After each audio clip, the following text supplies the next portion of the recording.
I was 18 years old when I got married. I belonged to a very conservative family, a Baloch family, where good daughters never say no to their parents. My father wanted me to get married, and all I said was, if that makes you happy, I'll say yes. And of course, it was never a happy marriage.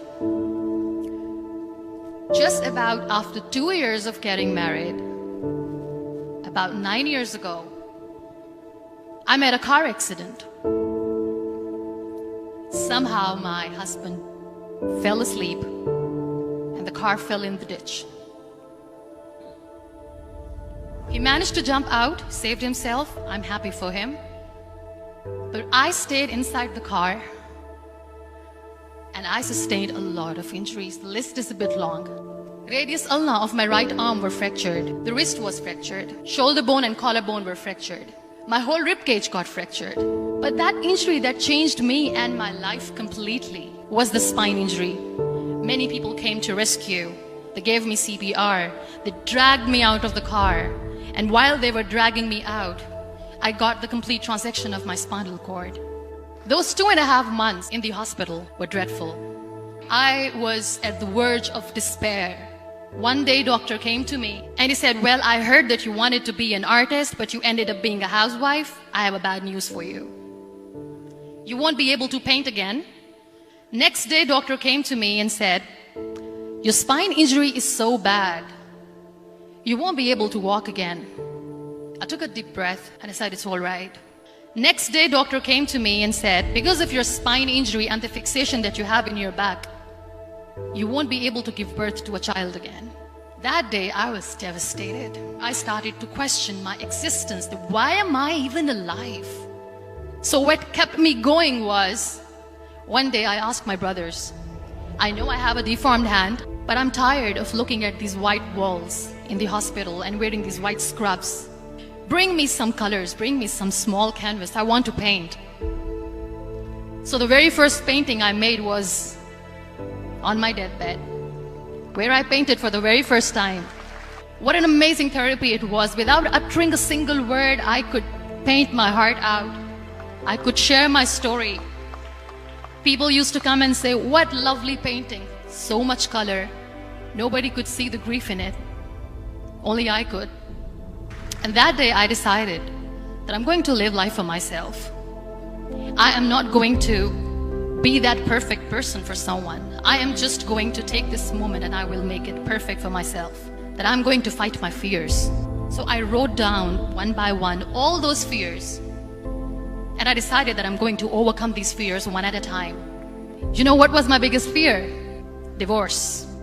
But the day I decided that this is nothing but my fear, I liberated myself by setting him free. And I made myself emotionally so strong that the day I got the news that he's getting married, I sent him a text that I'm so happy for you and I wish you all the best. And he knows that I pray for him today. Number 2 was, I won't be able to be a mother again. And that was quite devastating for me. But then I realized there are so many children in the world, all they want is acceptance. So there is no point of crying, just go and adopt one. And that's what I did.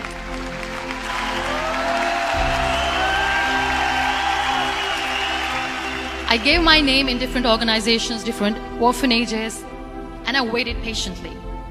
2 years later, I got this call from a very small city in Pakistan. I got a call and they said, are you Muniba Mazari? There is a baby boy and would you like to adopt? I could literally feel the labor pain. I said, yes, yes, I am going to adopt him. I am coming to take him home. And that day, I was 2 days old, and today he's 6.